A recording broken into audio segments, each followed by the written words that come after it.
Marami kang utang. Eto yung magiging sagot. Nako, lahat na yata na meron nito, talaga namang nakatulong. Oh, ang ganda ng packaging niya ha. Ito pala yung pyrite. Nakita ko to padadaan sa FYP ko at lagi nilang sinasabi, kung may utang ka, magsuot ka ng pyrite. Eto na nga, don't worry. Wala naman ako malaking utang.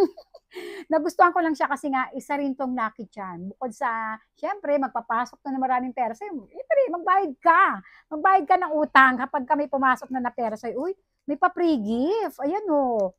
Wow, ang bait naman na seller na to. Ay, ano, red string. O, di ba? Sangka pa. Meron silang pa red string, may nakalagay gift. Ayan o. Di ba, ang galing. Wow, ang ganda.